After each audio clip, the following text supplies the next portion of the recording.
Good evening, everyone. Assalamu alaikum. Thank you so much for being here tonight. I know it's very quiet, but you know what? There's a match happening at Ashton Gate Stadium.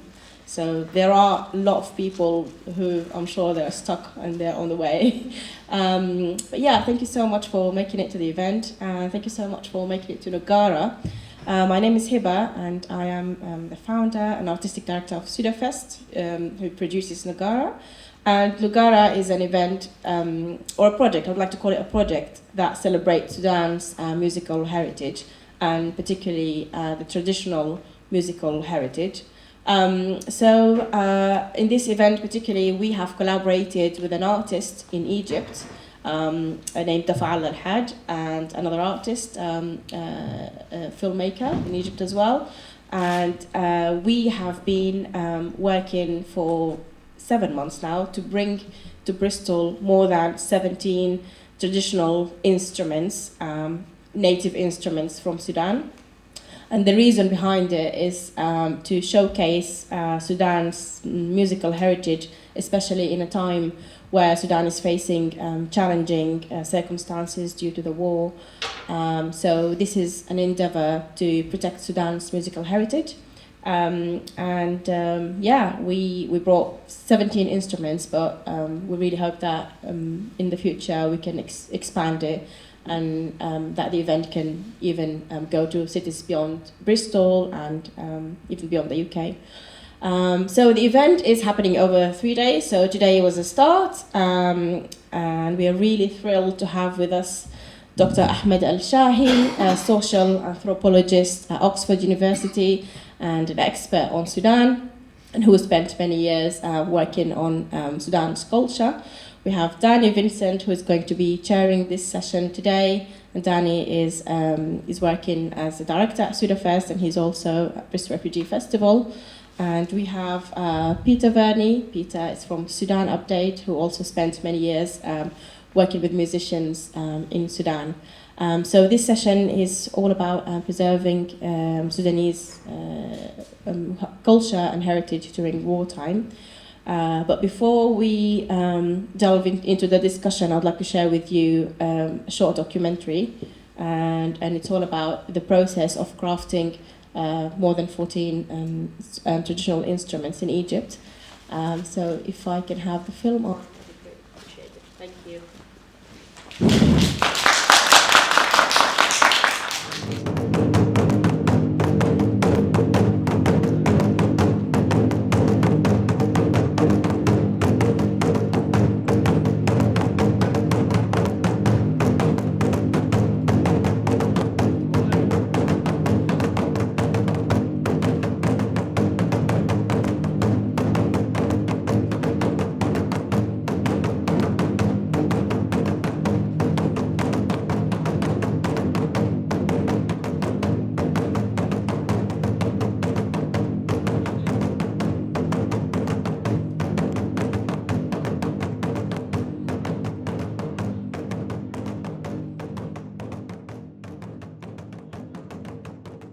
نوغارا هي فعالية تهدف للاحتفاء والتعريف بالتراث الموسيقي التقليدي السوداني في المملكة المتحدة وفي مدينة بريستول بالتحديد. فعالية نوغارا بتضمن عدة أنشطة وبرامج، من ضمنها معرض للآلات الشعبية السودانية، جلسات نقاش، ورش عمل فنية، وأيضا عروض غنائية. النوغارا مهمة جدا لأنه بتجي في وقت بيمر به السودان بظروف عصيبة جدا نتيجة للحرب والنزاع وأزمة النزوح والشتات، يعني وكل هذه العوامل أدت لتهديد التراث السوداني الملموس والمحسوس، أدت لتهديده بالضياع. الفعالية بتخلق فرصة لأبناء السودانيين في المملكة المتحدة وللمجتمع البريطاني ككل إنه يتعرف على كل آلة من هذه الآلات، خصائصها، طريقة تصنيعها، طريقة العزف عليها، وكمان التراث والقصص يعني المرتبطة بكل آلة من آلات. إحنا سعيدين وفخورين جدا إنه يكون متعاون معنا في هذه الفعالية، في إنتاج هذه الفعالية الأستاذ ضفع الله الحاج علي، وهو موسيقي وهو باحث وفنان وحرفي، قضى أكثر من 20 سنة في التعلم وفي البحث في التراث الموسيقي السوداني. الأستاذ ضفع الله هو اليوم قام بتصميم كل هذه الآلات الموجودة في المعرض، ومجهود مقدر يشكر عليه. بدأنا المشروع بتصنيع عدد 14 آلة موسيقية بتمثل ثقافات مختلفة من أنحاء السودان، من شمال وشرق وجنوب وغرب السودان.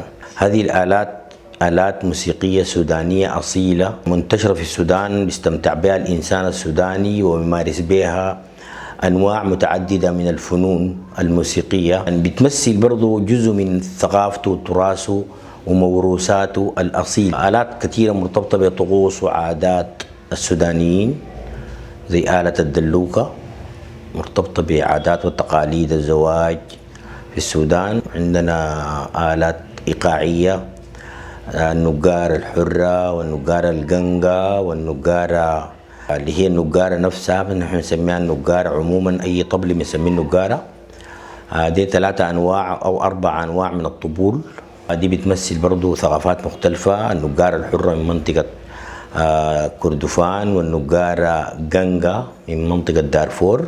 وأيضا صنعنا عدد كبير من الآلات الوترية ضمن هذه 14 آلة. صنعنا آلة الطنبور، هي تعتبر الآلة المنتشرة في جميع أنحاء السودان، يعني استخدمها السودانيين بمختلف ثقافاتهم المتنوعة ومختلف أماكنهم في أنحاء السودان الكبير. آلة الطنبور منتشرة، صنعنا منها نوعين. النوع الأول هو الكسر النوبي المنتشر في منطقة شمال السودان، وصنعنا آلة الباسنكوب المنتشرة في منطقة شرق السودان. أيضا صنعنا آلة اسمها التانغو أو تسمى آلة الدومبري، وهي آلة تستخدمها النساء، تعزف عليها النساء بطريقة محددة، وهي منتشرة أيضا في منطقة النيل الأزرق. وهذه الآلة يعني يعزفها الشباب بيستمتع بها على رقصة الأبومبوم. أيضا صنعنا آلة أمكيكي أو أمكيكي أو سبيبة كما يسميها أهل منطقة كردفان، اللي هي بتصنع من سبيب الحصان والقرع، وهي آلة غوصية منتشرة في منطقة كردفان عند قبائل البقارة، وأيضا نجدها في منطقة دارفور عند المراريت وعند قبائل مختلفة في دارفور المنتشرة في دارفور، اللي هي جزء من قبائل البقارة المنتشرة في السودان. آلة الكربي هي من الآلات الوترية اللي بنجدها في منطقة دارفور، وهي آلة أصيلة عند الكربي، ونحن حاولنا نصنع الآلة دي لأنه آلة الآن هي آلة من الآلات المهددة بالانقراض. ليه؟ لأنه الناس اللي بيصنعوها والناس اللي بيعزفوا عليها تقريبا كلهم يتوفوا. بنحاول أن نصون هذه الآلة ونحافظ عليها ونحاول نحييها في مناطقها الأصلية. أيضا صنعنا آلة الأقامو من منطقة النيل الأزرق، وهي من آلات النفخ المنتشرة بين الشباب في منطقة النيل الأزرق، وهي رمزية لعلاقات بين الشباب، إذا كان علاقة حب، علاقة خطوبة. فالشاب يجمع قصب البزام من ضفاف النيل ويصنع بأصوات ومقاسات مختلفة، يطلع منه أصوات نغمات خماسية، ويهديه لواحد من الشابات اللي هو يعني عنده معاه علاقة، إذا كان علاقة حب أو خطبة مثلا. فبتنسج هذه الأصوات ال5 مع بعض في شكل بتاع نسيج، أشكاله تكون مختلفة دائما، وكل ما كان النسيج دقيق هو دلالة على إنه هي فيها نوع من التقدير للشاب. فالشاب بيحمل آلة الأقاومو يخدها في الجيب بتاعه وماشي بها وسط المجتمع، فالناس كله بيعرفوا منه هذا الشاب عنده علاقة ما بإنسان بشخص ما بكون معروف حد ما تعلن هذه العلاقة للمجتمع. صنعنا آلة الأسيسقو اللي هي كشكوش بصاحب آلة الوازة، هو عبارة عن قرع بشكل محدد بينمو في مناطق مختلفة في النيل الأزرق، ويصنع منه أهل النيل الأزرق هذه الآلة اللي تسمى أسيسقو. المثلث هي عبارة عن حديد في شكل مثلث بتعمل، واصلا كان هذه الآلة يعني وافدة إلى السودان، بترمز للفترة المسيحية في السودان القديمة، وكانوا يستخدموها في الكنائس وفي الترانيم المسيحية. والآن بقت تستخدم في الموسيقى السودانية، استخدمت في فترة ما يسمى بالحقيبة هذه الآلة، وانتشرت في السودان وبقت تستخدم كآلة إيقاعية من الآلات الإيقاعية اللي هي صوتها بيسموه الإكسلفون اللي هو الصوت الحديد الميتال. أيضا صنعنا آلة من الآلات الوترية هي آلة القرمي. آلة القرمي هي من الآلات المنتشرة في السودان، تستخدمها قبائل أو مجموعة الهوسة. هذه الآلة تتكون من وترين وقرعة، ولها يعني عنق للآلة ورقبة طويلة جدا للآلة، يعني تتراوح من 60 ل 70 سنتيمتر، يعني عندها نمط من الموسيقى بتعزف عليها هذه الآلة زي التقاي والبوطي، دي أنماط موسيقية تعزف عليها هذه الآلة.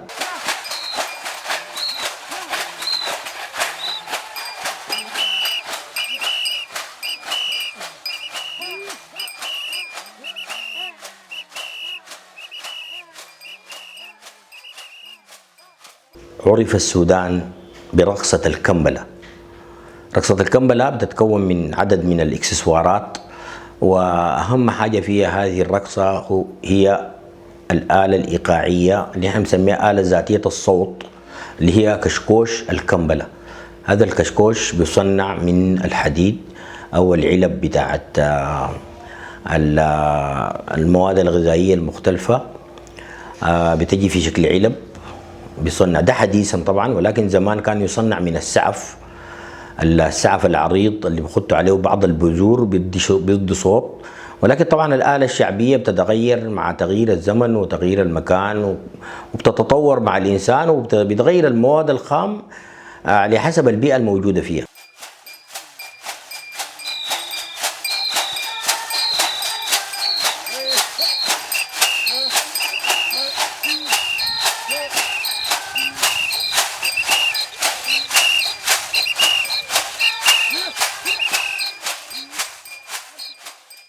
بتقدم بالشكر الوافر لسودافيست، لأنهم يحاولوا إنه يعكس هذا الموروث السوداني ويعرف به في أماكن متعددة من العالم. بنأمل إنه نوغارا تكون بداية لمبادرات أكثر في الحفاظ على التراث السوداني ونقله للأجيال الجاية، وطموحنا إنه تمتد لمدن كثيرة في المملكة المتحدة ولدول كمان خارج المملكة المتحدة، وتكون جسر يربط السودان بالعالم.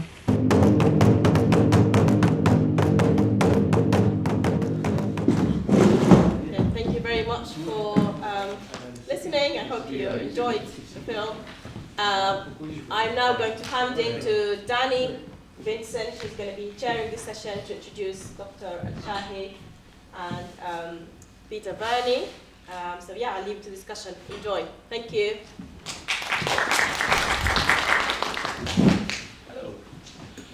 Hello, good evening, everybody. Thank you for coming. And yes, as Hiba said, we have two fantastic guests with us who are going to talk about Sudanese heritage and Sudanese music and the heritage of Sudanese music. And let me first introduce myself. I'm Danny, and I work with, I'm one of the directors of Sudafest, but I also work with Bristol Refugee Festival and the Reina Sioux Refugee Arts. So I've worked a bit with refugee musicians in Bristol, including Sudanese musicians who've creatively managed to find ways of continuing Sudanese music, collaborating with musicians in Bristol. So we had a Sudanese oud duo who created a whole album of work with a string quartet. So that's me. I have here on my left Dr. Ahmed Shahi, and on my right Peter Verney, and I'm going to ask them to introduce themselves, and we'll talk a bit more about their involvement in Sudanese heritage. So, Dr. Ahmed, I'll Yes. start with you. The mic is not working. It is working. Is it working? Could you have a mic check? Do you want me to We stand can, up? No. There's a switch on the bottom. Yeah. There it is. Yes. Thank you. Do you want me to stand up there? What do you feel more comfortable? I think it.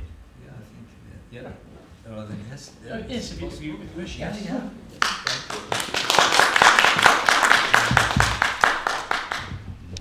Yeah. Yes. So, well, please start telling us who you are and how you got involved with the Sudanese heritage. Yeah, thank you very much indeed, and thank you very much for the invitation. I'm delighted to be here and to see part of the vast cultural heritage of the Sudan.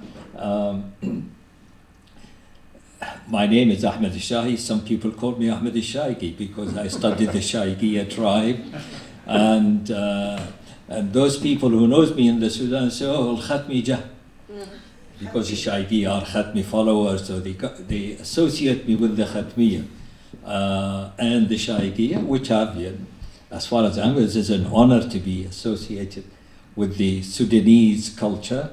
But seeing the Nouggara, the introduction about the instrument, it reminded me in 1967, Tayyip Saleh was released from the BBC Arabic service to come to Sudan to modernize radio Omdurman and television. And he saw me, he said, "Ahmed, can you bring أولاد حج الماحي المديح?" نعم آدم was في الشجرة ذول الشجرة طنبور نوغارا. I flew to the north and I went to see I don't know whether anybody knows the Sudan. They live أولاد حج الماحي, they live in Kassinja along the Nile. So I went there and spent a night with them. And Sheikh al-Majdub said, yes, of course. So they came to Sudan, to Khartoum, and we threw a party for them at the Sudanese Staff Club, University of Khartoum. And was with me Sheikh Mahjoub Jafar. I don't know whether you know him. Rahimahullah Tawaffa Kareem. And Tayyip Saleh has 2 days of recording Sudan heritage. Tribe from the south, tribe from the east, tribe from the west, and from the north. 2 days. And it's a fantastic program of the heritage of Sudan, musicality, as well as poetry, song. And I remember some of my friends, Al-Kabili was one of them, Muhammad Wardi, Tayyib Badeh, and some of the other Haqiba people. And it was recorded. Forward, in 2005, Tayyip Saleh and myself went to participate in Sudan Asimat al-Thaqafa al-Arabiya. And Tayyip said, "Ahmed, how about going to the radio of Omdurman to see where are the tapes of the 2 days?" I said, "You better go there. I'm waiting for somebody else in the Funduq al-Sadaqa." We were staying there. So Tayyip went there, came back looking very sad. So I said, "Oh, Tayyip, what is the result?" He said, "There is no trace whatsoever of the 2 days recorded." Which is terribly sad for me. This is what, so anyhow, but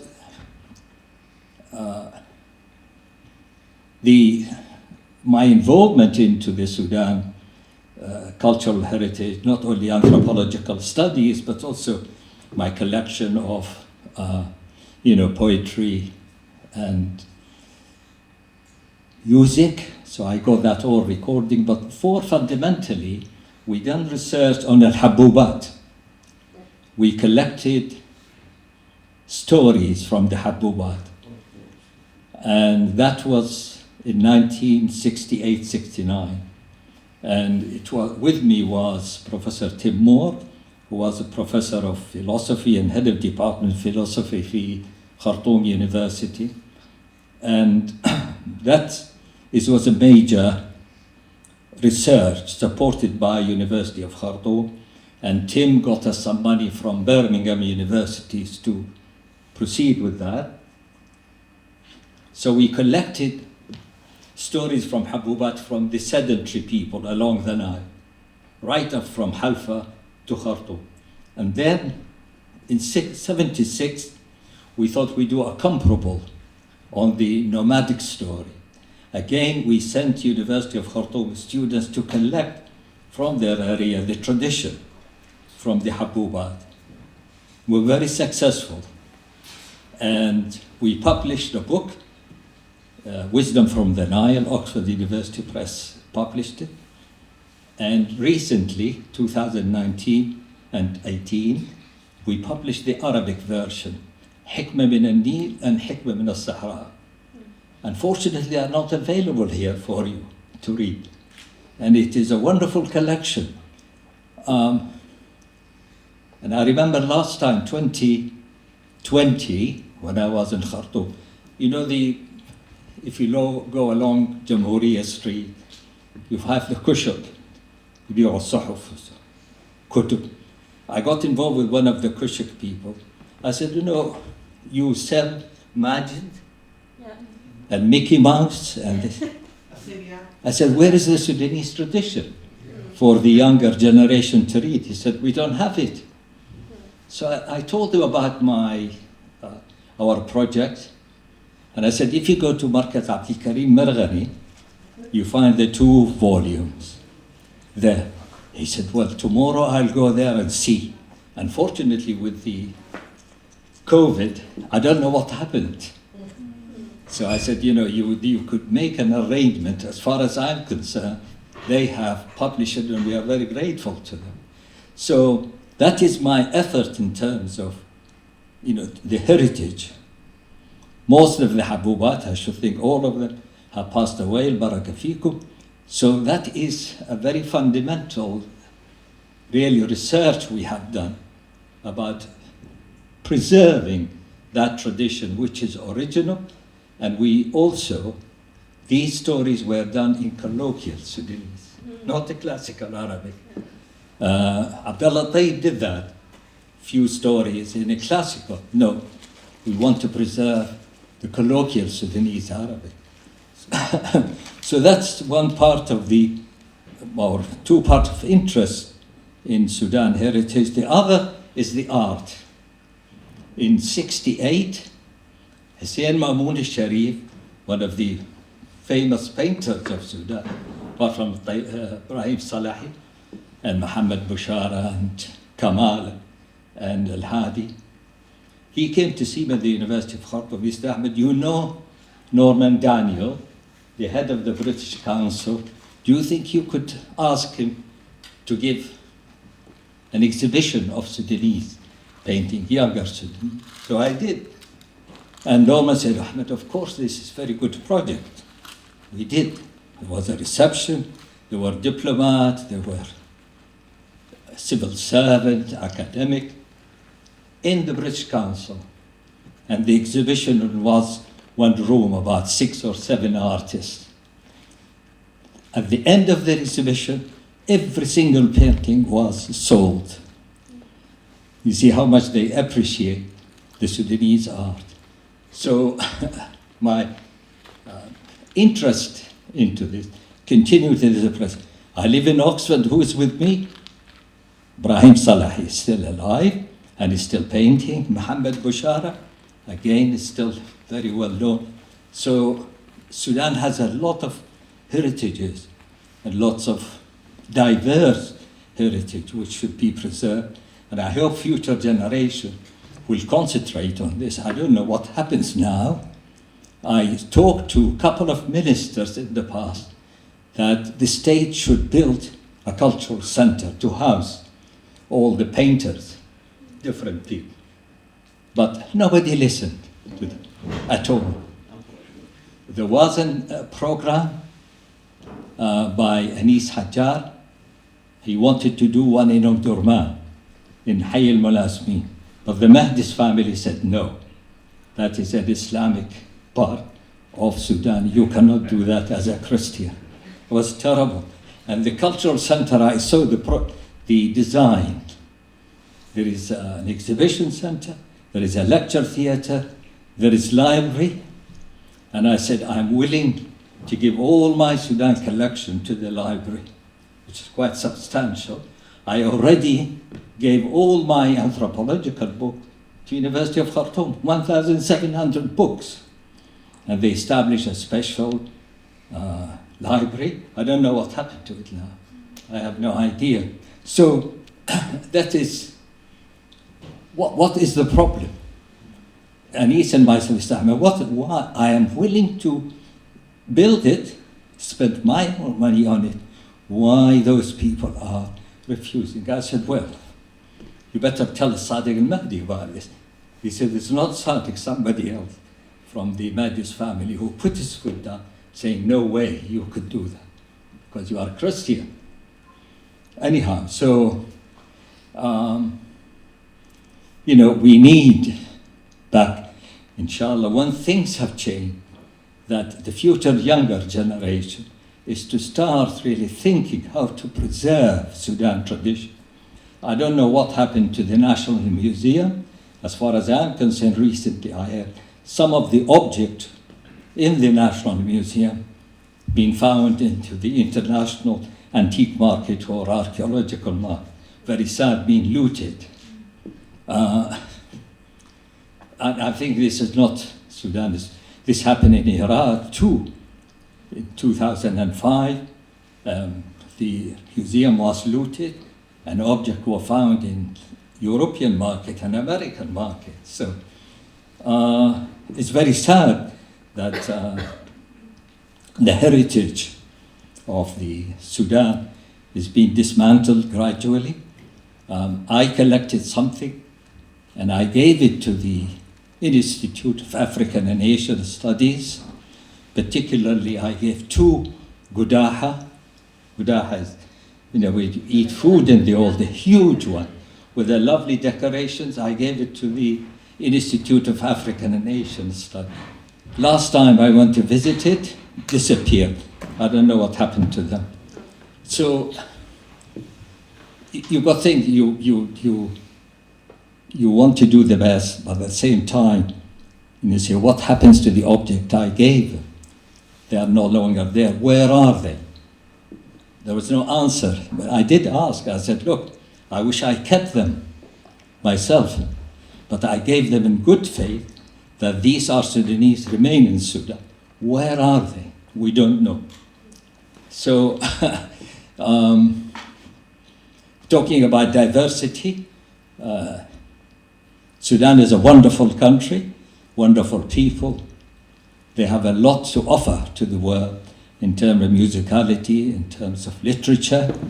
I collected lots of poetry done from Shahi, a woman. I recorded that and written. So we need to preserve that somehow. And it is the future generation of Sudanese academics or researchers to concentrate whatever remains these days, to record it and to make it available to future generation. We hear Nouggara, we hear tambour. Younger generation Sudanese, they hear rap music, Michael Jackson or whatever, all those younger musicians in the West, and you say, do you hear Muhammad al-Wardi? Do you hear Aghani al-Haqiba? Do you hear, the famous Sudanese singer? I don't think they know them or they hear their music. I don't know. But certainly the interest is not there because they live here. They have been educated here. It's very difficult for them to adjust to the language and to the rhythm of the music. Rather, you listen to European music. So I do hope that, as I said, future generation will concentrate on what remains from the rich tradition of Sudanese cultural heritage, to preserve it and to learn something about it for future generations. Now, you want to say something to me? So Dr. Ahmed and I had a chat before, and written out some questions for him. He's actually answered them all already. But if you have anything else. Well, I was just, the only thing I was thinking is that the striking difference between the success of the exhibition that you mentioned earlier, and also the difference between that and the interest in the archaeological sites that you were talking to me about earlier, how the tourism isn't quite there for those sites. Yeah. I mean, I lived in Nouri for about 2 years. There are, to you, I don't know whether you know this, there are 33 Tarbul. In Egypt, there are 3. All over the world, they go to Egypt. In Sudan, none. Why? Because the government is not promoting that. 13 you could see. We say, why? This is the heritage, because people there in government, particularly under Bashir, well, archaeologists start with Islam onwards. Before it is not history, it's not of interest. It's terribly sad. And here is this wonderful heritage. It's not promoted to the rest of the world. So that is what really, I mean, I used to go and wander around. People say, why are you going there? What is there to be seen? Is there any gold? Is there any silver? I said, I'm not looking for this. I'm just looking at the structure. You know, the mind of the people who build us, the Sudanese. So it needs some educational effort by government to educate people about the ancient history. There is continuity. You can't say, well, that's non-Islamic. No, there is a continuity from the past to the present, and you have to teach your people that way. Well, thank you. I think that's everything from me. Let's have a seat again. Yeah. What we're going to do later, we're going to hear from Peter, and we'll have some questions and answers, because I'm sure you've got lots of questions for Dr. Ahmed in a fantastic and very succinct talk there. There's lots more that he could say, so I feel quite curtailing that at the moment.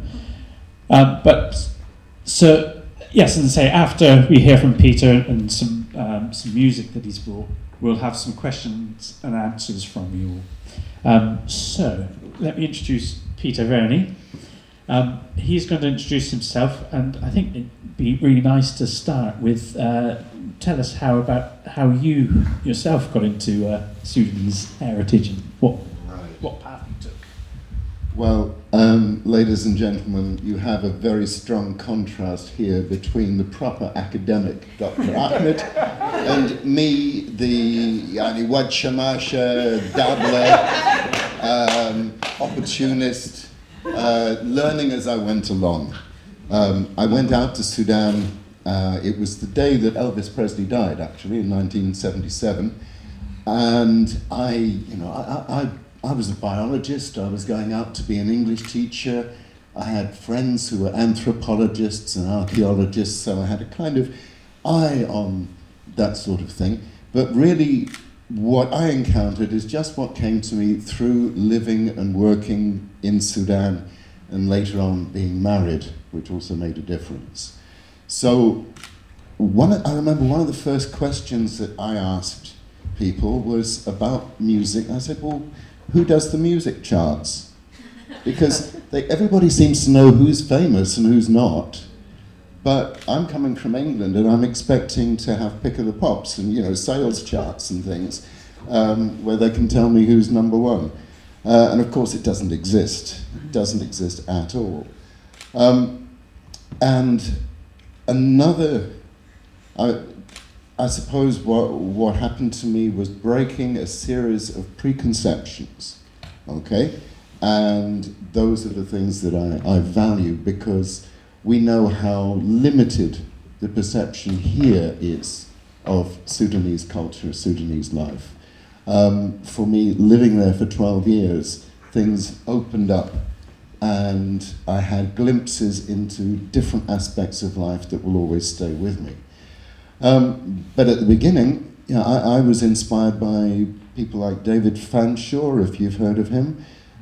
He did a recording back in the early 60s, I think, called Music of the Nile.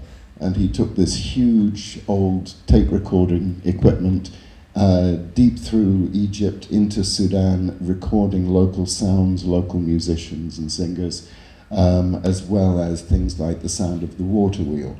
A very great achievement when you consider how heavy the equipment was in those days, and it's rather wonderful.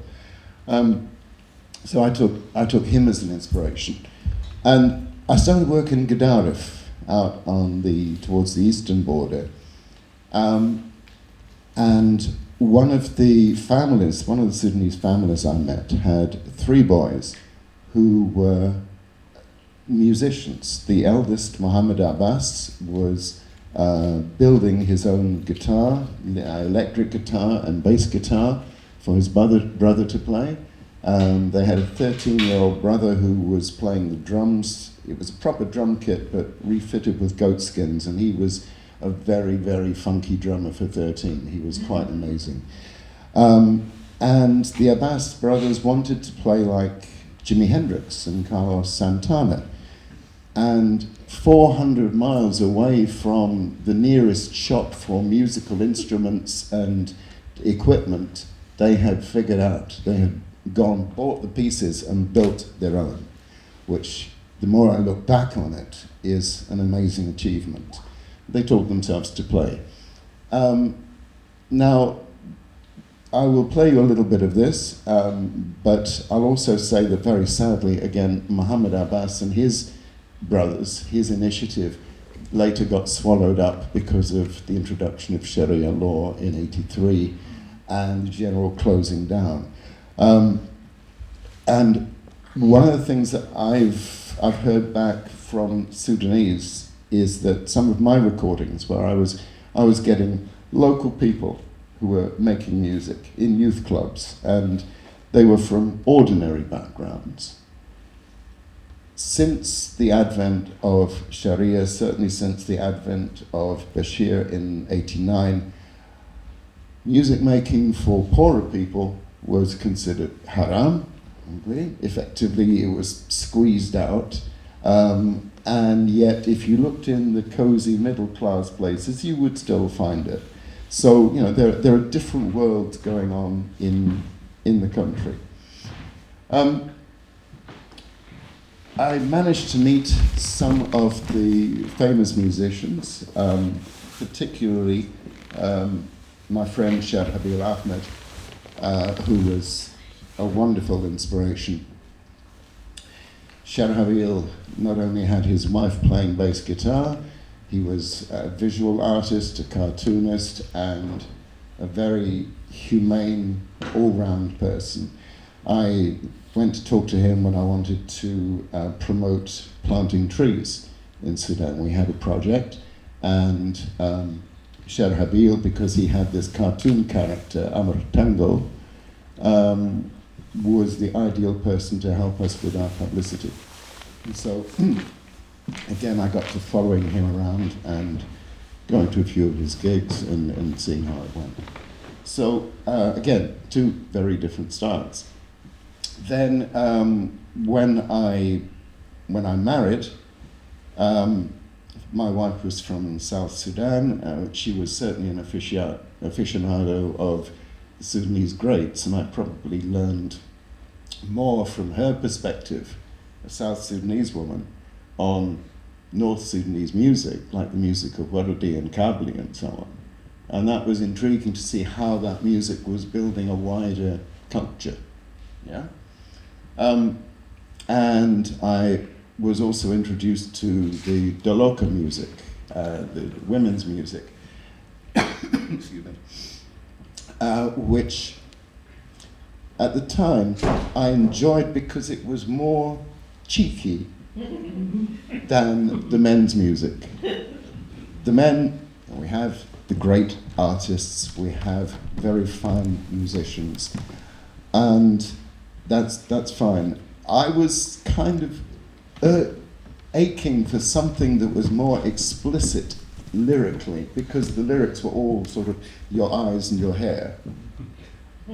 And then with the Daloka music, we got the women really taking the mickey out of the men, out undermining power and the establishment, and in one of the songs saying this Sharia is driving us to drink.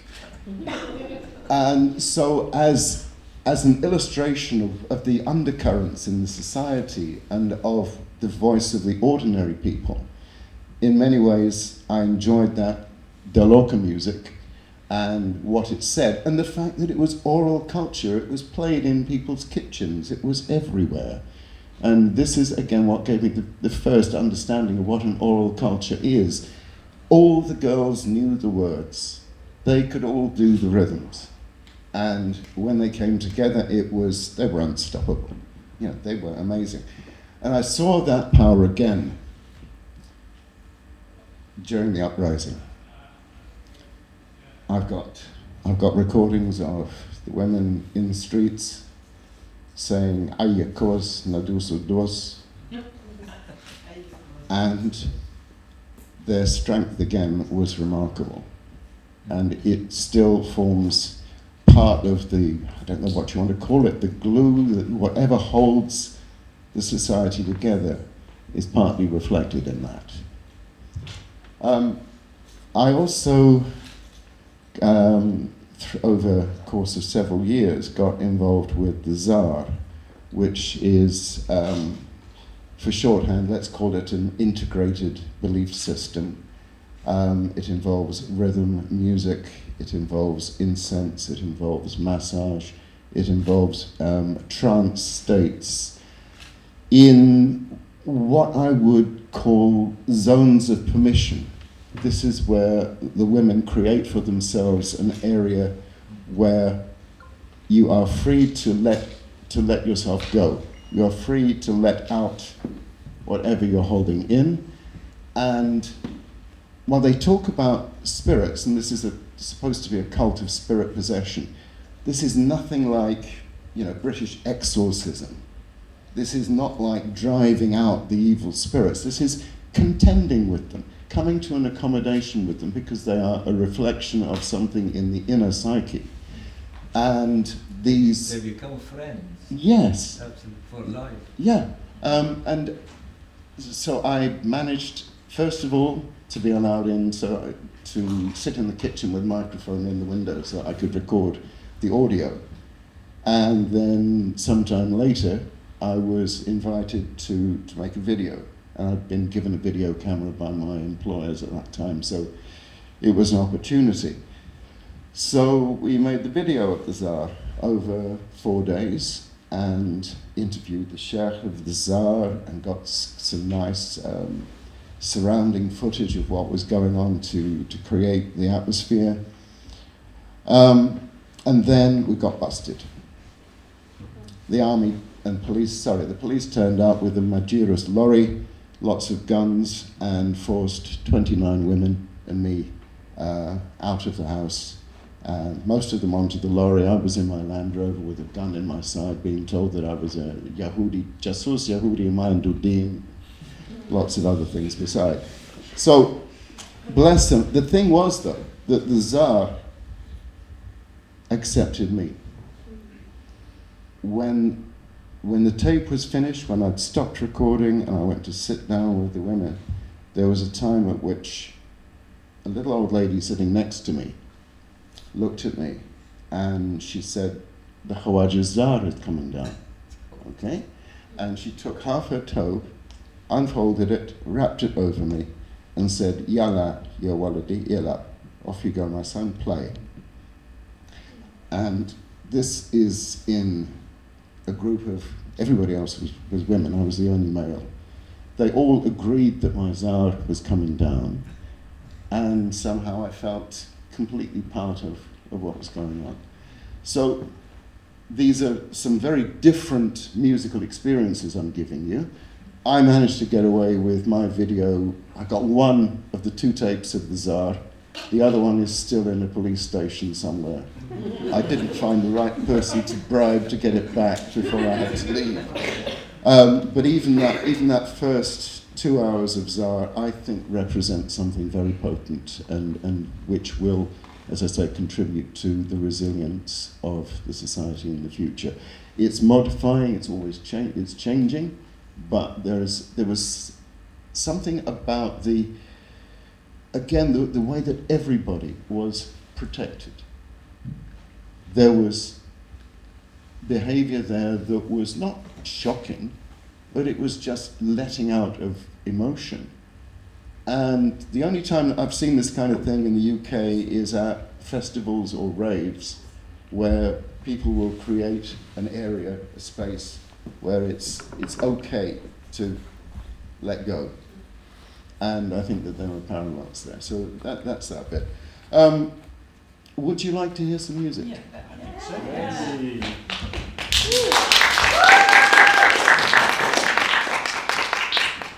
Right.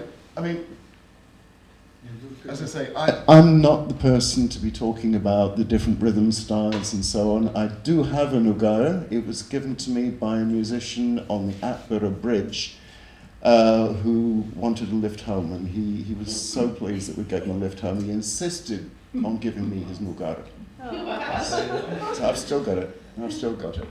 Right, let's have a go with this. So I'm going to start off.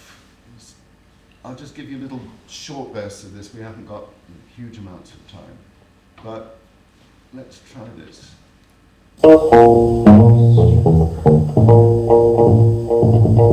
This is Gaddafi 1970.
You might have noticed some phasing in there. You know how we got the phasing?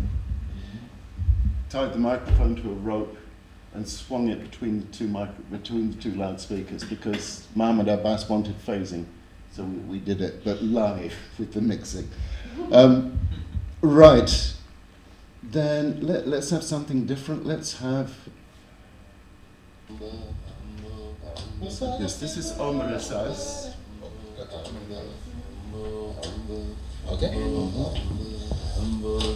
امبارح في المنام امبارح في المنام في المنام امبارح في المنام امبارح في المنام جانا غزال الشام شايل لي سلام حامل لي سلام شايل لي سلام من الجنوب ومن الشمال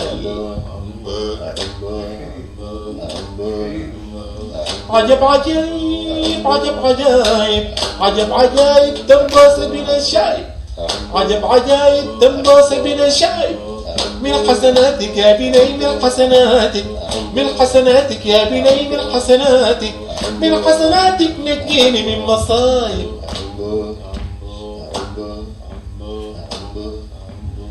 فاطمة فاطمي يا فاطمة فاطمي يا فاطمة فاطمي يا فاطمة فاطمي فاطمة فاطمي يا حليمة سعدية حليمة. نمشي لخرطوم نمشي لخرطوم نمشي لخرطوم مع السكر المردوم نمشي لخرطوم مع السكر المردوم نمشي لخرطوم مع السكر المردوم نمشي لكتال لكتال نمشي لكتال لكتال نمشي لكتال مع حد الكشاي النوال.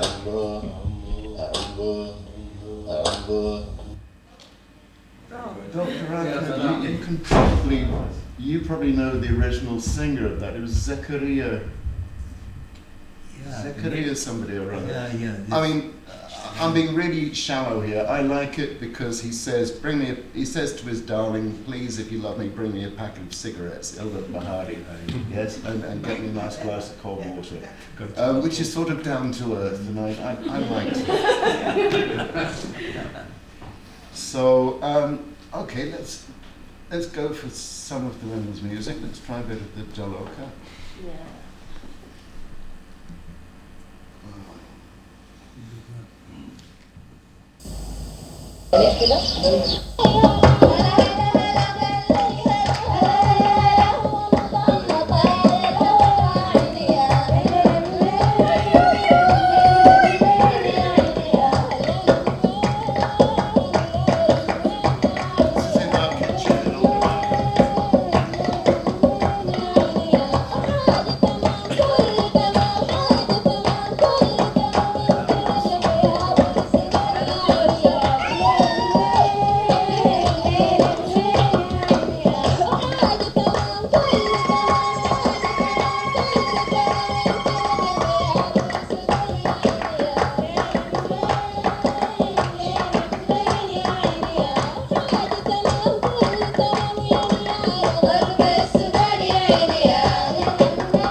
We've never heard this version of it before. It's always been edited out. Well, right. Well, you probably had the polite version. Yeah, So yeah. I was more sort of street level. And, this is what we got.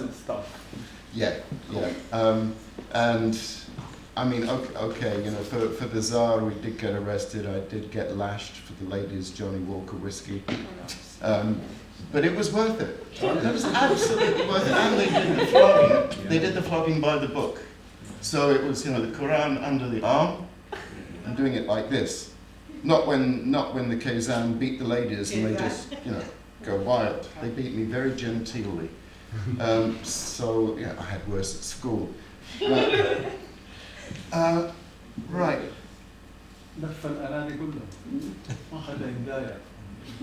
No? Good. But Peter, Yes. in 2020, I went to a Zar ceremony in Khartoum. I was still a practice. Yes, I know. But they don't tell you Zar. Right. They tell you there is La'ba. Yes, okay. Okay. And when I went there with this friend of mine, lawyer, and I saw all these young ladies wearing طربوش, حكيم باشا دي الدستور بتاعتهم والدلوكة والبنى والشيخة. I said, so you brought me here, and supposing those al-Bashir people see me, you are getting me in trouble. He said, oh, don't worry, you know, it's all being organized. Yeah. So we had about an hour of seeing people, as they say, itlabash.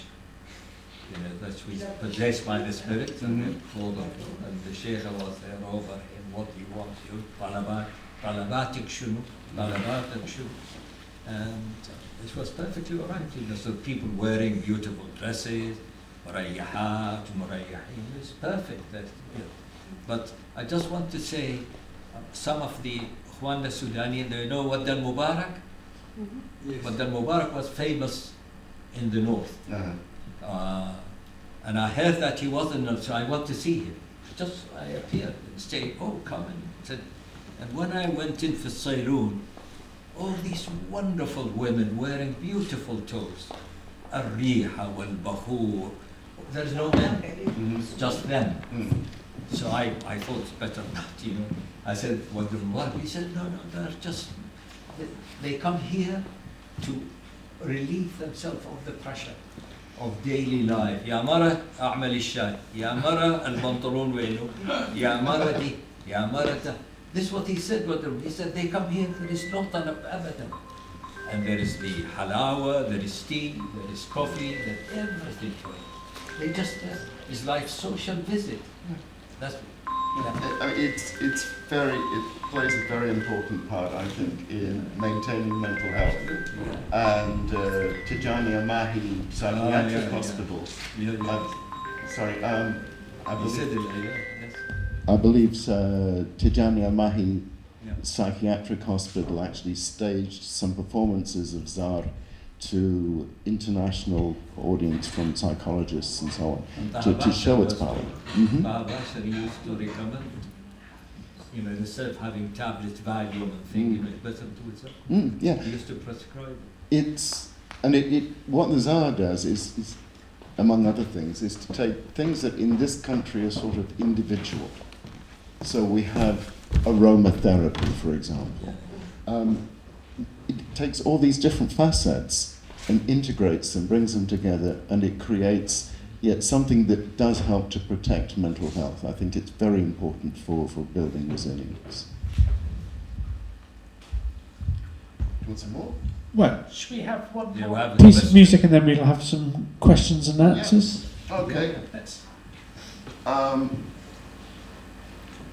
Now again, I'm sort of doing the cheeky stuff because I'm doing stuff that is the music that is not so typically Sudanese, not so well established. But we have a proper authority who can do that. As I say, I'm just the word Shamasha. Let's see what... Well, actually, I think this song from the time of the uprising is probably one of my favorites, and I'll let you listen to it.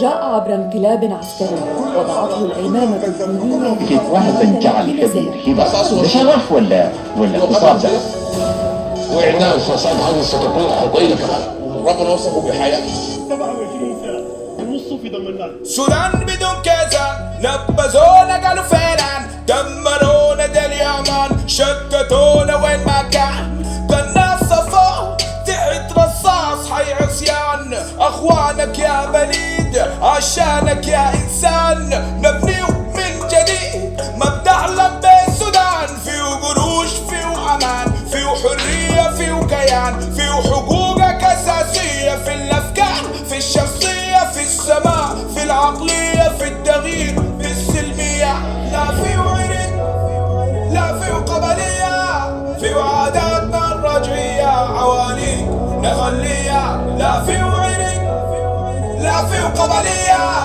الحسادة والسطحية عواليك نخليها سودان بدون كيزان غفلونا جوعونا شردونا دي اليمن أكلونا بس بنباع سودان فيه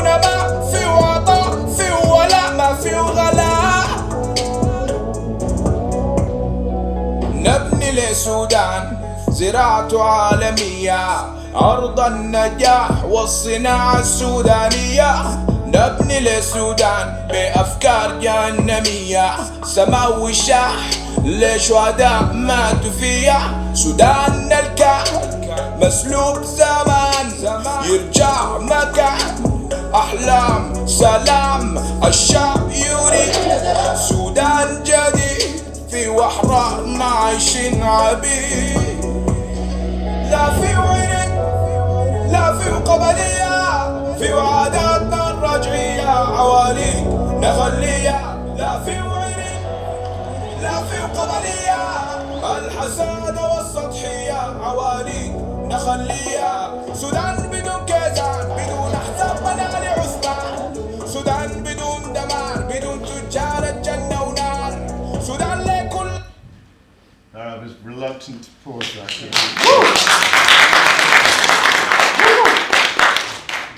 So this reminds me, Peter, there is a Southern Sudanese, Kembe, I don't know whether you heard of him. Kembe, he sent me 2 CDs, it's exactly in the same genre of music, how he speaks Arabic Juba. And through it is all this fantastic, critique of the whole establishment of the SPLM. And say, well, he's still alive, thank goodness. When you hear of it, you see how on earth he was allowed to do this, to record this. But apparently it's very popular. He sings in sort of rap music, but all political, sort of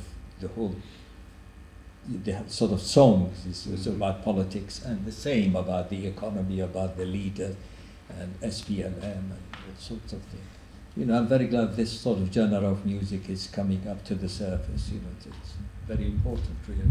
It's yes. I've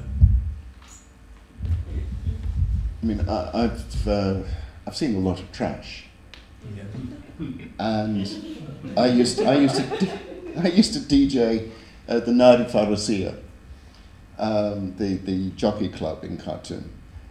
It's closest I've come to working for the mafia ever. And so you got the chaps in their very smart suits, and you got their moles, the gangsters' moles with their Minnie Mouse dresses, and they all wanted Michael Jackson. And that time, all right, he was okay, interesting, you can have it. But I got to saying, right, if you want me to play Michael Jackson again, when I played it 5 minutes ago, then that's another £10. I was playing them Grace Jones instead, more style. Thank you, Peter. Question? Yes, let's have questions. I'm going to start off with one, though, for both of you, really. It's just, so Peter, when you mentioned earlier that it was recorded on homemade instruments, and in a very improvised, temporized way, by the sound of things, was there a very conscious feeling that the performers were performing to be recorded to preserve a heritage? And I was going to ask Dr. Ahmed the same with the stories that you were told as well. But Peter, perhaps you. Well, this was my house in Beit El Mal, where sort of parties would erupt from time to time.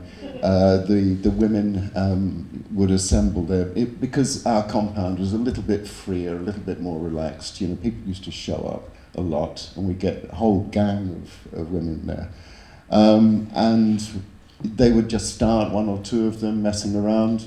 Usually, as I say, with the kitchen equipment or a bucket or the coffee funduk. And take it from there, and it just evolved. And because they knew all these songs, they would just roll out, and some of them had beautiful voices too. Yes, Dr. Ahmed, I was thinking that the same with the stories that you mentioned about. Was it a conscious effort to preserve? Yes, absolutely. Because looking at the Haboubat, they were in the 60s, 70s, and they haven't got long to go. So this is the lore of the Sudanese, transmitted from one generation to another.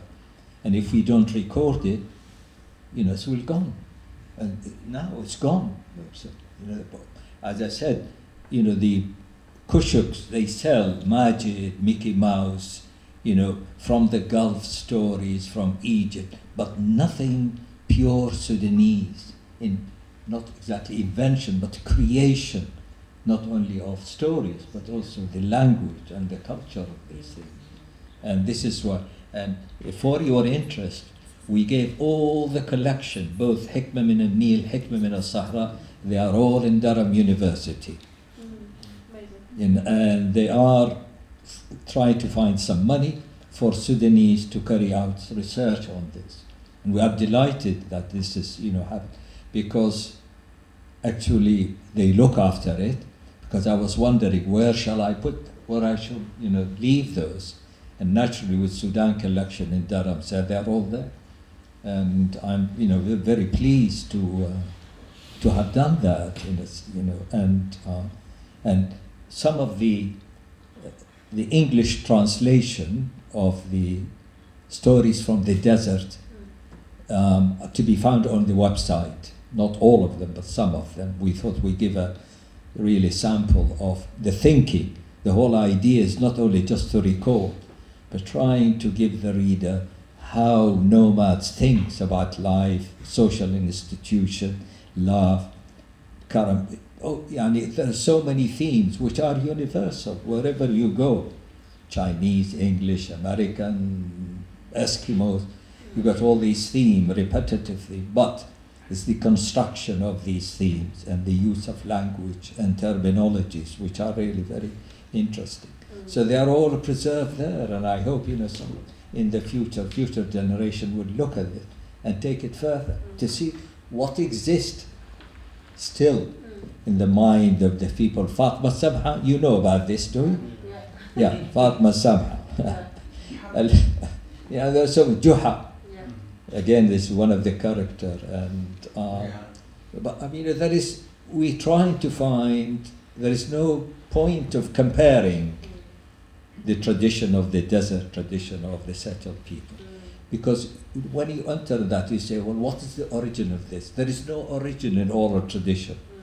How you establish the certain tradition being transmitted from Chinese to English, from English to Arabic, or to whatever other language. No, these are human creation. And this is what we enter, how the mind create these situations. And it's really wonderful that I say these are pure Sudanese, what we have recorded. Yeah. Thank you very much. So we're going to open the floor up to anybody else who has any other questions. No.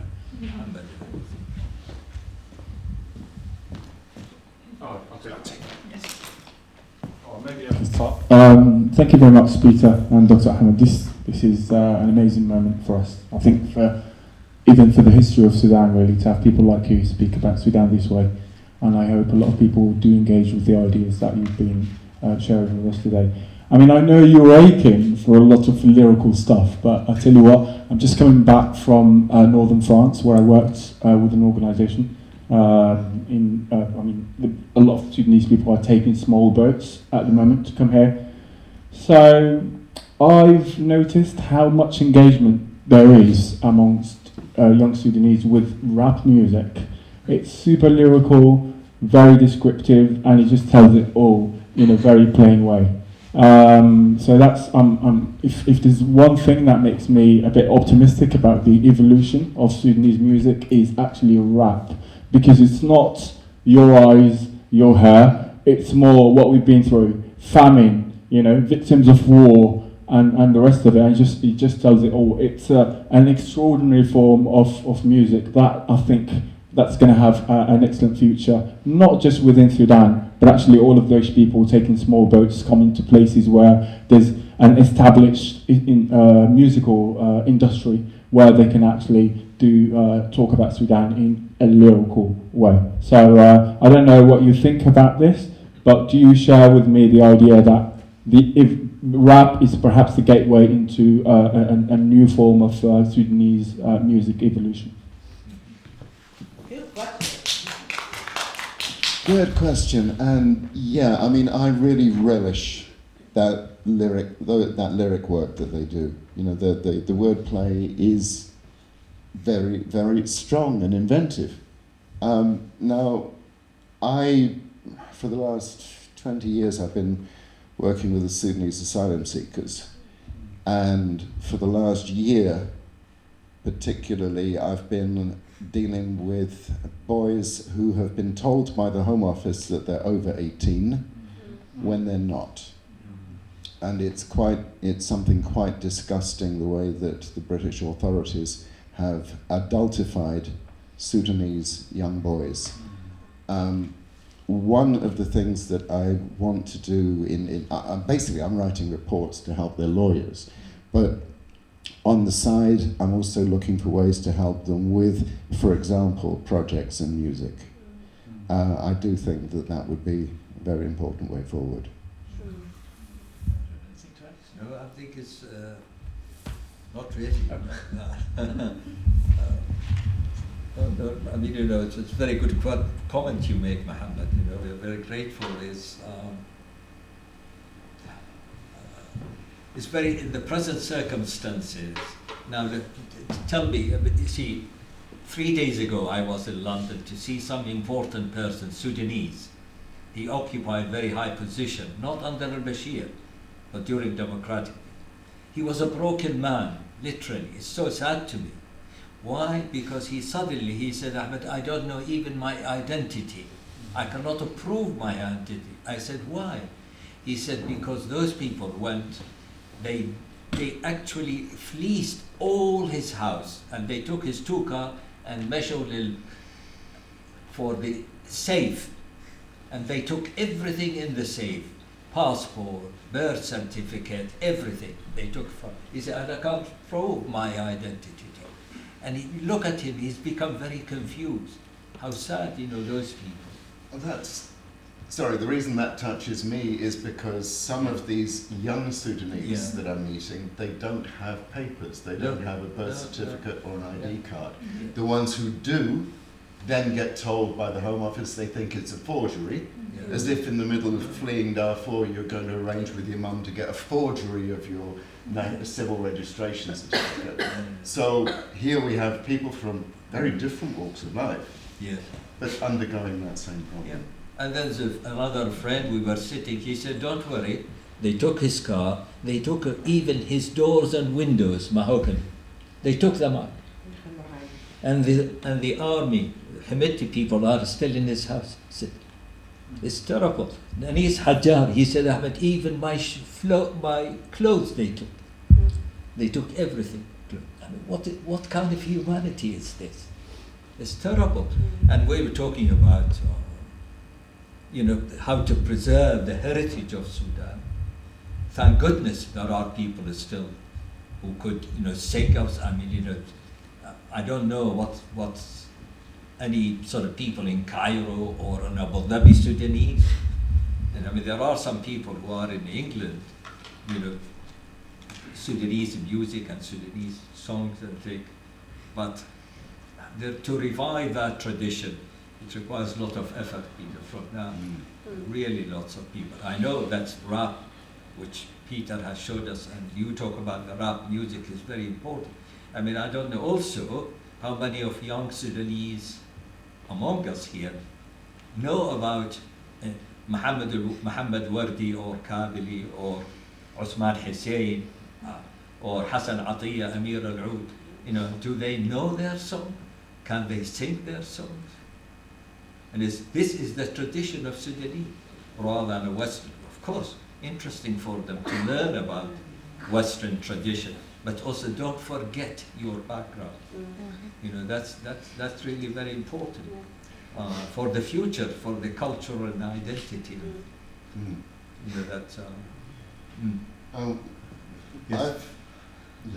I've been working with the Sudanese singer Shuruk Abu Nas, who has been gifted songs by people like Mahjoub Sharif and Al-Kitiyabi, continuing the poetic culture of Sudan, and in a more if you like, more dignified music than rap music, and keeping it alive.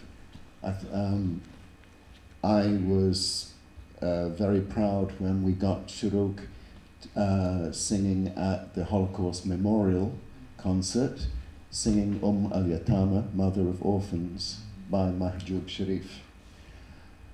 I won't go into detail about the background hassles that we had, both in getting it broadcast and in the threats received from the Sudanese authorities, but it was still well worth doing, even for a minute and a half of a very powerful song.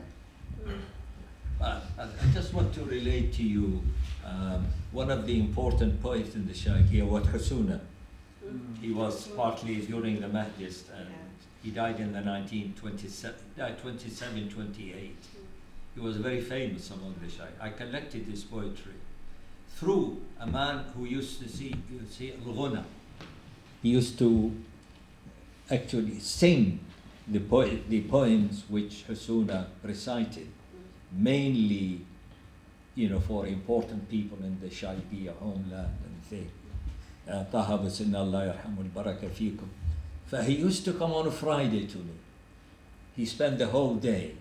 He had a breakfast with me, he had lunch, and nobody comes. Just me and him with my tape recorder. And he used to repeat again and again.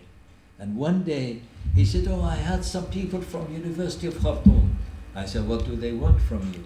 He said, Taha, this is exactly, he said, Taha, this is £5, can you give us some poetry?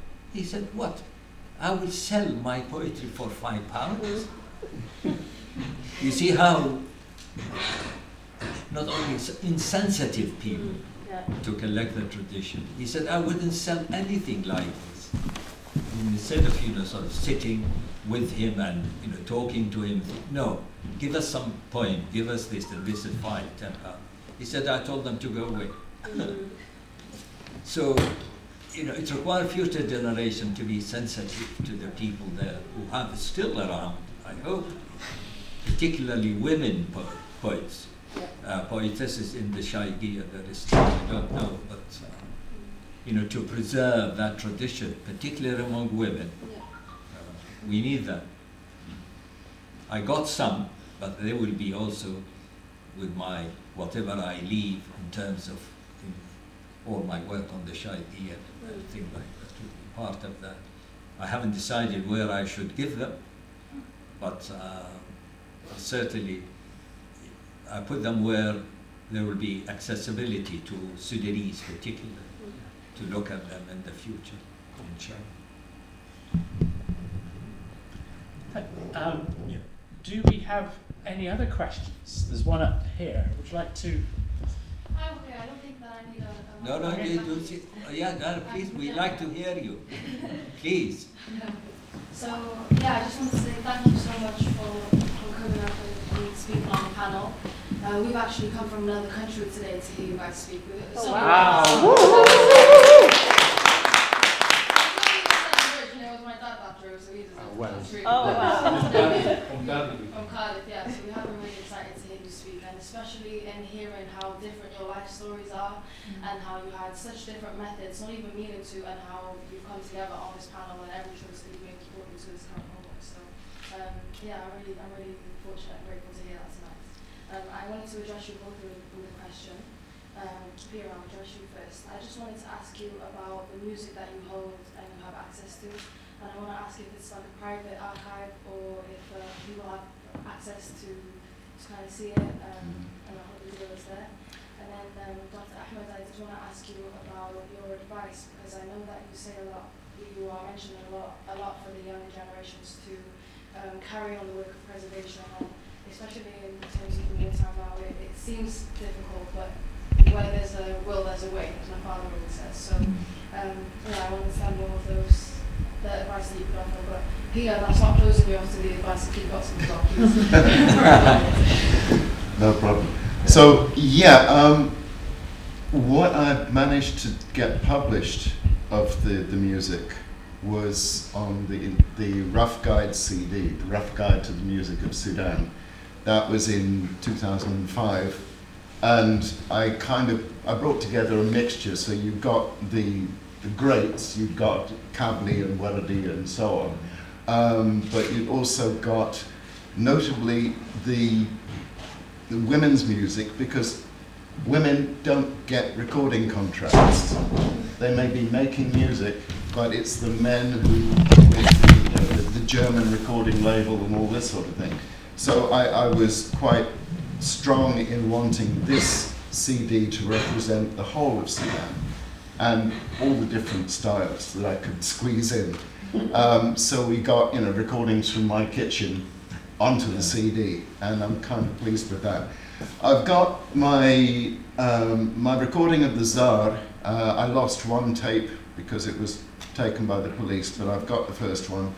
And after 35 years, I'm now settling down to make it available, and first of all to work with people that I trust to help analyze it and present an edit of it that's explaining it. But that's something I want to make available. I've put other stuff, most of the music I've recorded myself, I have put into the hands of Durham University. But what I'm doing now is looking to make Sudan Update, my organization, a charity. We've been like a small voluntary group for the last, since 1990. And part of our remit, part of our intention is to make available material like this for wider use, and to increase people's understanding of Sudanese culture and its multiple dimensions over here, finding any point of connection that we can. And because, as Dr. Ahmed said, there was always the risk in Sudan that your recordings, your material would be lost or neglected. I've jealously hung on to mine, but now is the time to kind of put it out there. Yeah, because, again, just going back to Mohammed Abbas, in 1977, would you have expected a bunch of Sudanese boys to be teaching themselves not only how to build a guitar, an electric guitar, but how to play, and how to play like Jimi Hendrix? That was not on my sort of list of expectations of Sudan when I went out. So I just want to do credit to all those different people. Wow. I mentioned that they are all in Durham, so it's up to you as young, Sudanese, is to look at them and to see through our publication, to see what we have achieved, whether you want to add more or to criticize. It's very important that we have to have a rapport with you as to what we have collected, what we have interpreted, and what's your impression of what we have done. Very important to widen your knowledge, and also we want to learn from you as how do you see your tradition. We have seen your tradition, but we want you to tell us what you think of our publication. Sorry? Thank you. Not at all. You're welcome. I hope that I'll be in contact with you both in the future. Yeah. I think there's one thing missing from our own, both of us, is that how much Sudanese tradition has influenced neighboring countries. If you remember some of our friends here, they used to have Menelik. Menelik is an Ethiopian singer, short fellow. Yeah. And he used to come to the Sudan, you remember, once a year. Yes. And he used to sing Wardi's song. Yes. And the Ethiopians, they go mad when they hear Wardi's song. Yes. They were obsessed with Al-Wardi.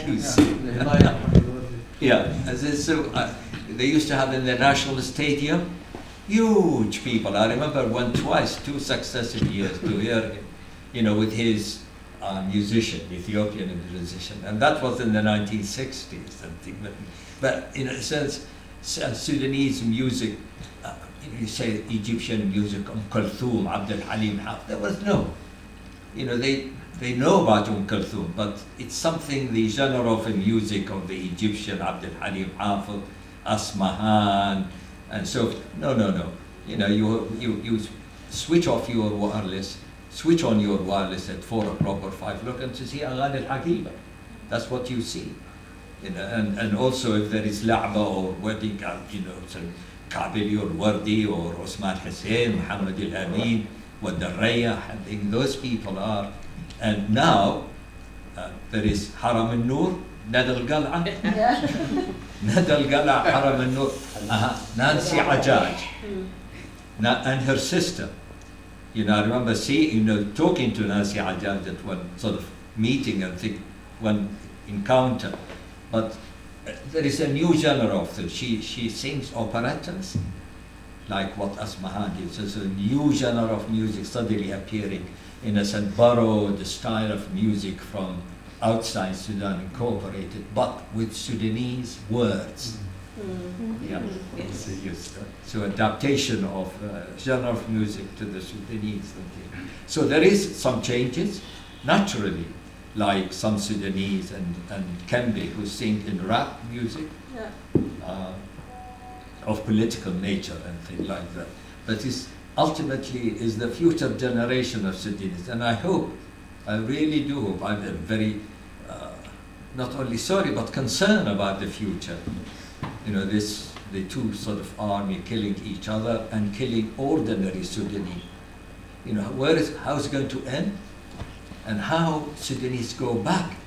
What are they going to find? People, their houses are looted, their relations are raped, there is no banking, there is no money, there is no salaries, and how they are going to cope with life when they go back. It's very sad for us, living. I was talking earlier this evening, I said, well, you remember Jailun al-Petrol? Galana petrol was Tarrada. 25 pence. Yeah. Tarrada, you remember Tarrada? Yeah.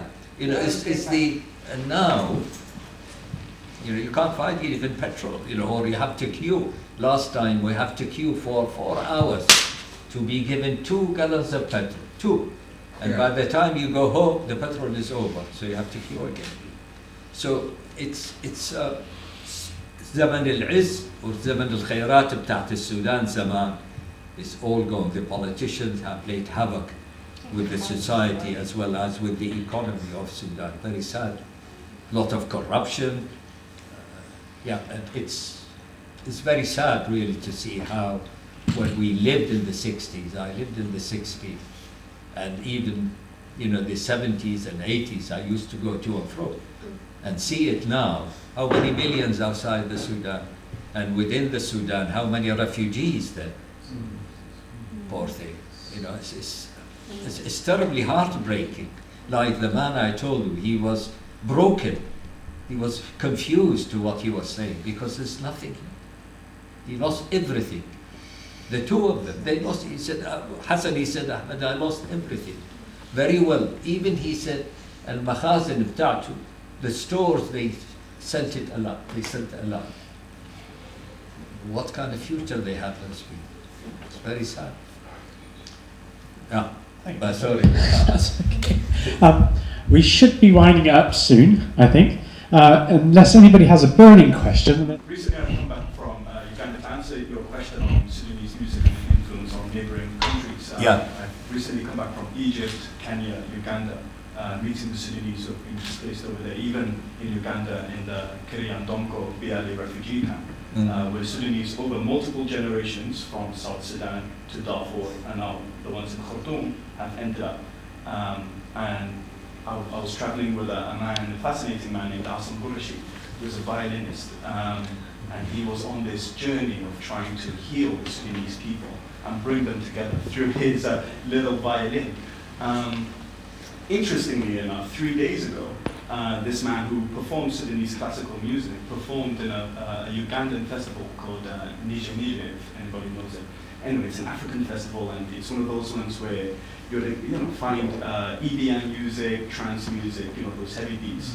And in comes in an old Sudanese classical man with a violin, and plays the old classics, and it got everybody moving. Wow, yeah. Can you believe it? And those of us who know Zenik, for example. Oh, yeah. There's now, it's from what I've seen, that Zenik has now expanded even more. They're calling it Afro Zenik. because they're taking bits from West Africa, bits from South Africa as well, and they're trying to create a new sound.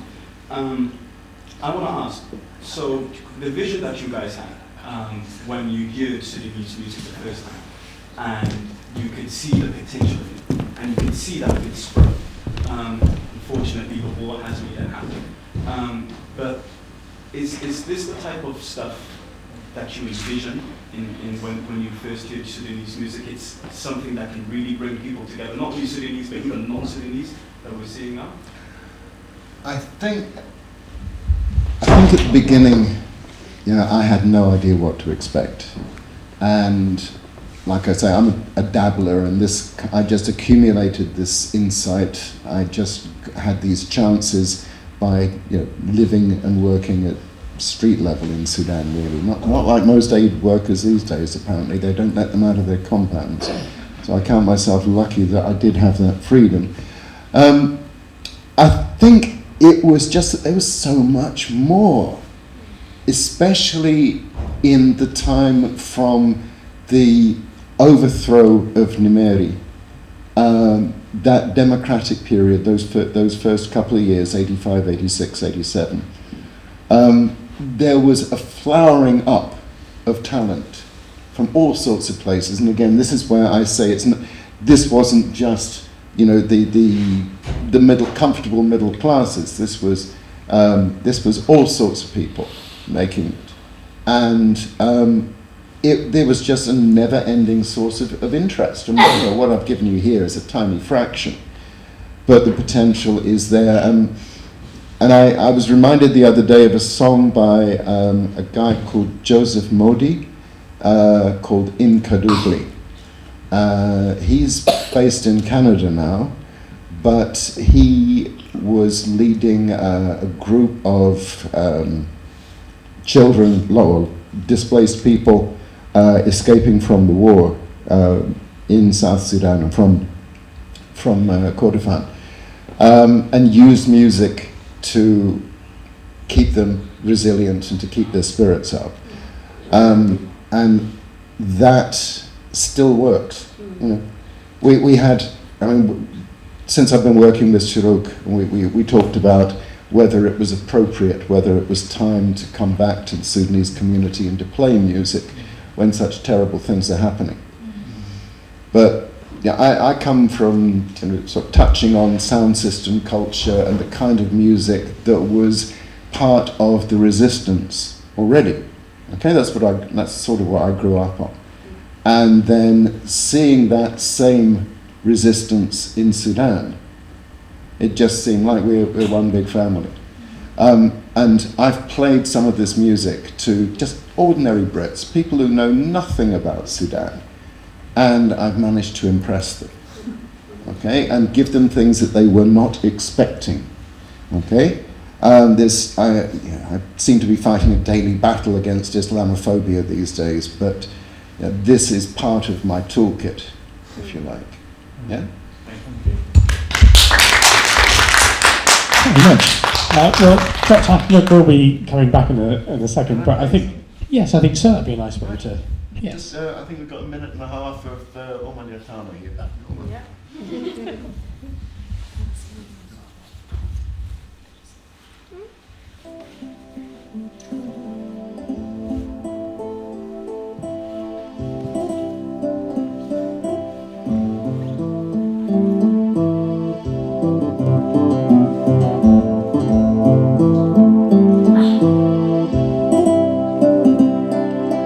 بين العمل والبيت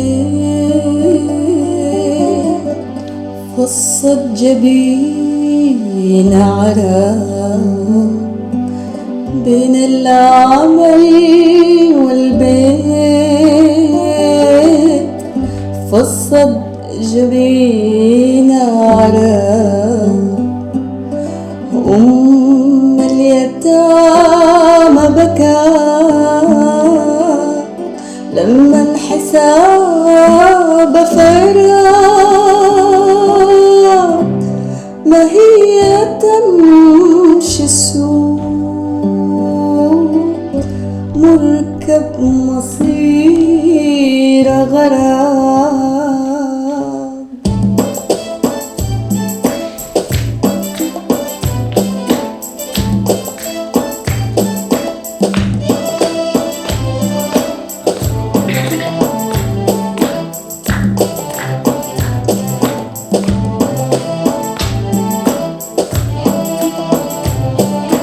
دين العمل والبيت فصد جبين عرام. واليتامى بكى لما انحساب فراغ.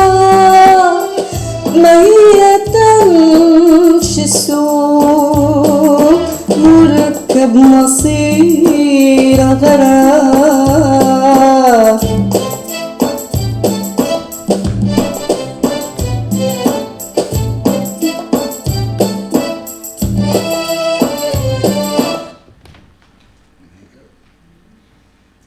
Thank you very much. Well, we're going to close, I think, in a minute or so. But before we do, I think what we'd like as finishing comments, if both of you could think of just one magic moment that you've had with Sudanese music, and if you could give us a 30-second description of what that magic moment is. And I know I'm putting you on the spot here. So it might be the most recent memory that you've had, or it might be the... but who would like to go first? Who, is this sparked a... Well, I have a good collection of Sudanese music which I collected over the years, and really I listen to them very regularly, you know, different, both men and women, and I find the words, the tunes, the message in these are really wonderful. I enjoy that enormously, and I'm very glad I have it, and I hope that tradition will continue to exist and to be enjoyed by many people, not only Sudanese, but non-Sudanese too. So, yeah, thank you. And Peter, the same. It's not a very musical thing, but what comes to mind is after the Tsar, after we were arrested, and they tried to squeeze 29 women into a police station in Hara Ashura, in Haya Saura. When you have 29 women in a police station, they take over. You know, they go to the chief and say, Inta, ma ummak zata in the Tsar. They completely, you know, they were not having any of it, and it was basically, don't you dare touch our Khawaj. They were so protective, and I felt like I was part. Wow.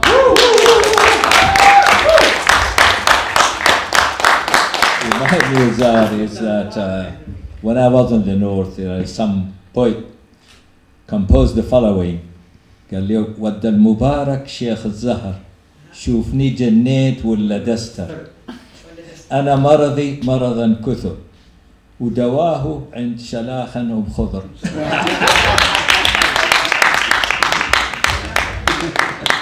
Lovely. It requires quite a lot of things, you know, when you get into the lines to explain love, color, you know, beauty and all sorts of things. This is the Tsar, but people say, oh, the Tsar is mamnu, the haram. One funny thing, forgive me, there's a BBC correspondent called Frank Gardner, right? Security correspondent, brave man. He suffered a terrible injury and he's in a wheelchair. In Saudi Arabia. He first went to Sudan. He was teaching in Egypt, and then he went to Sudan. And he was invited to a Tsar. Now, this brave man who has reported on conflict and bombing and all sorts of things since was so frightened by the Tsar, he made his excuses and left after a few minutes because it was so intense. Yes. Whereas me, I'm thinking, I'm at home here.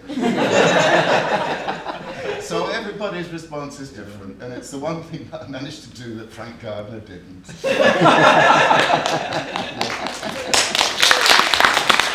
Well, let's have a nice warm thank you to Dr. Ahmed Shahi and Peter Verney.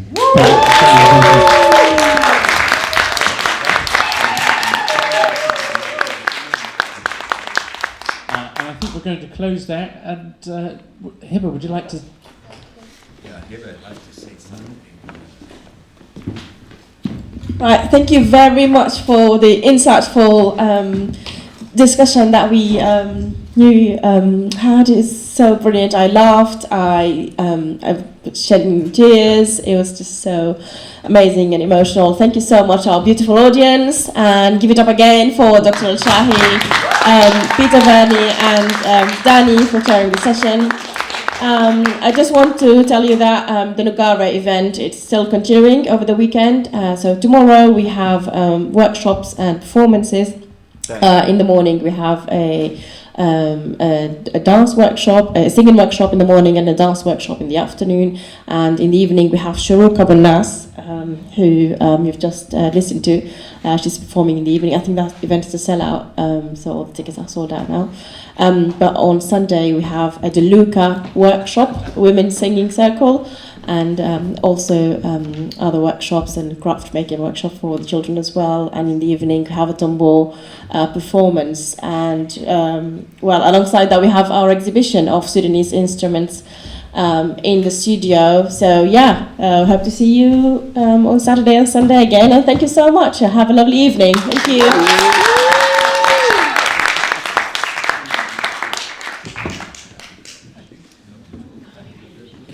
والتفاصيل